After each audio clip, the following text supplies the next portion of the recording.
Shalom, selamat pagi dan salam sehat untuk kita sekalian.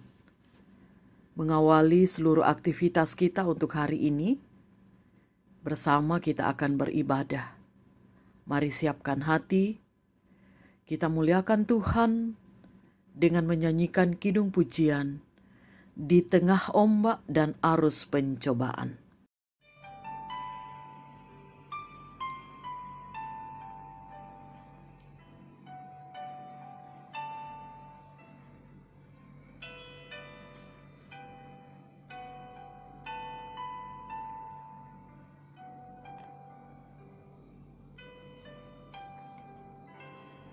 Di tengah ombak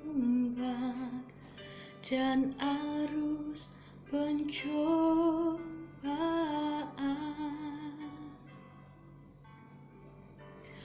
hampir terhilang tujuan arah hidupku.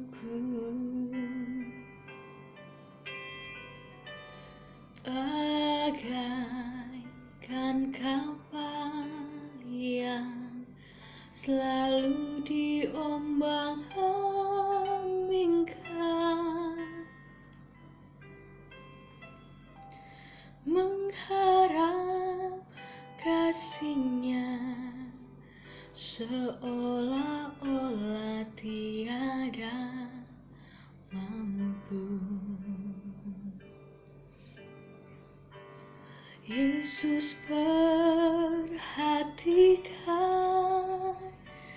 kehidupan setiap orang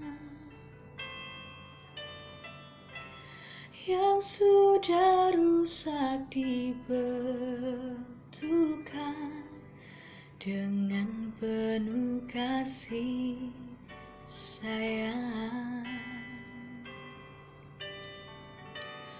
Yesus perhatikan tiap tetesan air mata. Dia mengenal hatiku yang penuh penyesalan dosa.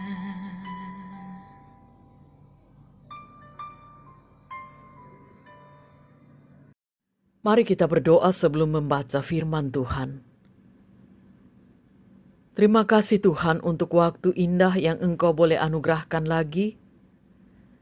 Kami akan membaca firman-Mu, merenungkannya bersama. Roh Kudus kuasai hati kami, agar kami dapat dimampukan mengerti dan melakukannya. Ampuni dosa kami dan bersabdalah, kami siap mendengar. Di dalam Tuhan Yesus kami berdoa kepada Bapa di sorga. Amin. Bilangan 13 ayat 23 sampai dengan ayat 29. Firman Tuhan. Ketika mereka sampai ke lembah Eskol, dipotong merekalah di sana suatu cabang dengan setandan buah anggurnya. Lalu berdualah mereka menggandarnya. Juga mereka membawa beberapa buah delima dan buah ara. Tempat itu dinamai orang lembah Eskol, karena tandan buah anggur yang dipotong orang Israel di sana.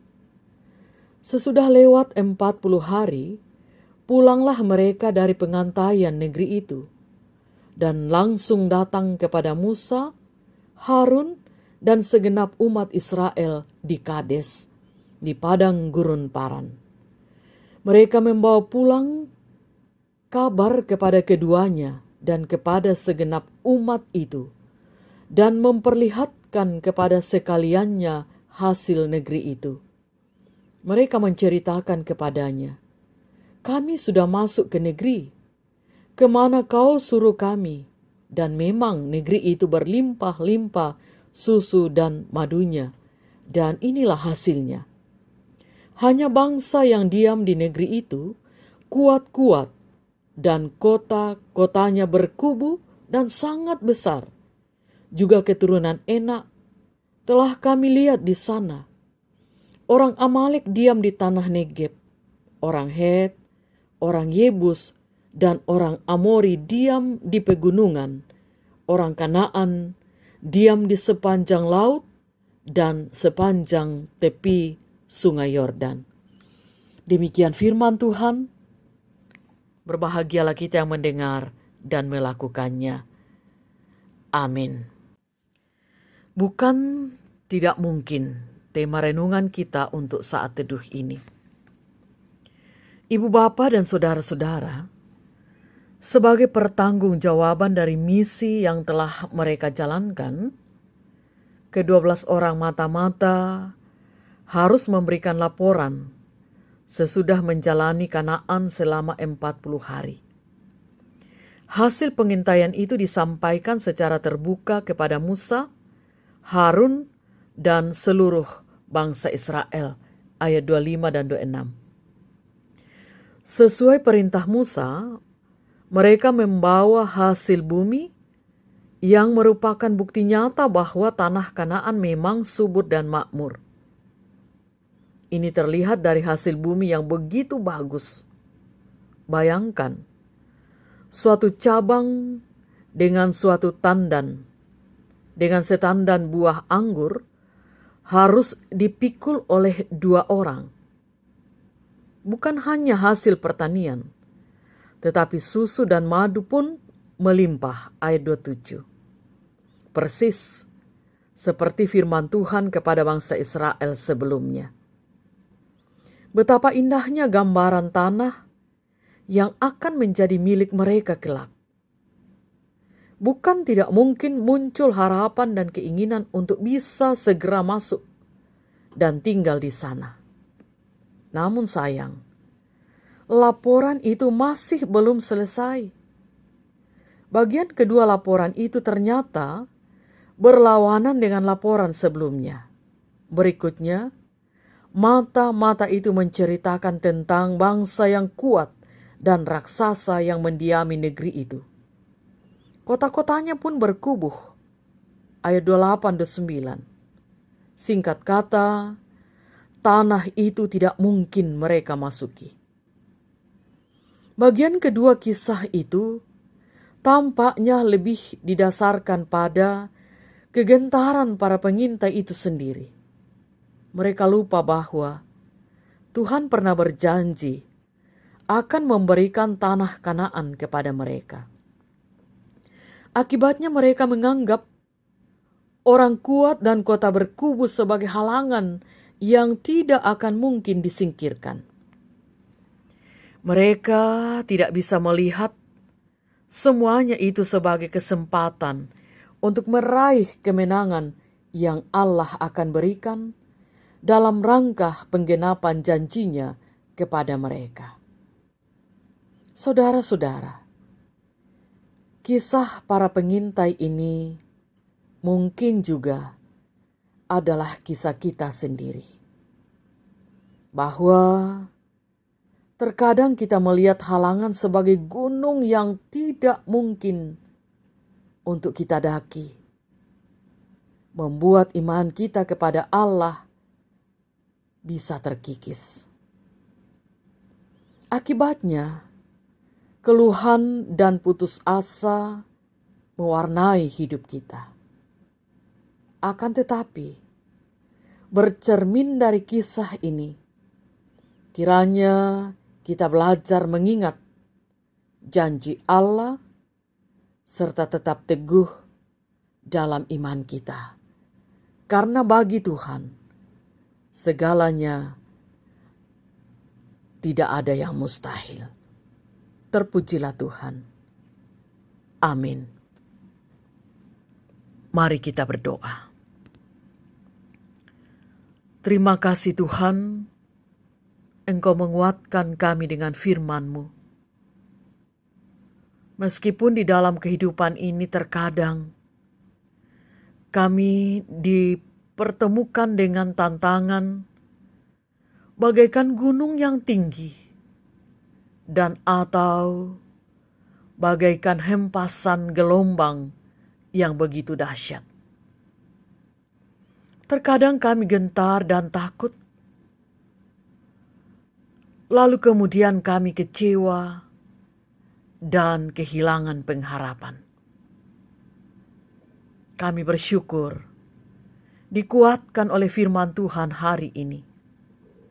Di dalam kami akan menjalani seluruh aktivitas kami juga hari ini, bahkan sepanjang hidup yang Tuhan masih perkenan kami jalani. Di tengah kehidupan keluarga kami, juga terkadang kami diperhadapkan dengan tantangan dan persoalan. Buatlah kami kuat dan tegar, karena kami percaya Tuhan selalu hadir di dalam kehidupan setiap anak-anaknya yang selalu menaruh harap kepadanya. Kami mendoakan orang tua kami yang sudah lanjut usia, anak-anak kami di dalam segala perjuangan mereka di bangku sekolah dan bangku kuliah, masa muda, dalam perkembangan, pertumbuhan, permainan. Tuhan kiranya memberkati. Kami juga berdoa Tuhan membawa seluruh pergumulan-pergumulan yang tengah dihadapi. Anggota keluarga yang sakit, demikian juga dengan persoalan pergumulan karena duka cita dan berbagai macam pergumulan lainnya. Pandemi COVID-19 yang masih terus menjadi tantangan yang begitu serius kami hadapi. Tetap Tuhan kuatkan kami. Para pemimpin kami, seluruh aparat negara dan tenaga medis, kami doakan. Mungkinkan untuk kami bersama-sama memiliki komitmen yang baik, mentaati peraturan yang ada. Peliharakan kami Tuhan sepanjang hari ini, bahkan sepanjang hidup yang Engkau masih perkenan kami jalani. Aturlah kami Tuhan, dan tuntunlah kehidupan kami, selalu berjalan ke arah dan cara yang Tuhan perkenan. Kami mohon ampun untuk salah dosa kami. Dengarkan doa kami Tuhan. Kami berdoa kepadamu melalui Tuhan Yesus, Juru Selamat kami yang hidup. Amin. Demikian ibadah kita untuk saat ini. Selamat beraktivitas ibu bapa dan saudara-saudara. Jalanilah kehidupan dengan tetap berharap kepada Tuhan. Tuhan memberkati, salam sehat untuk kita sekalian.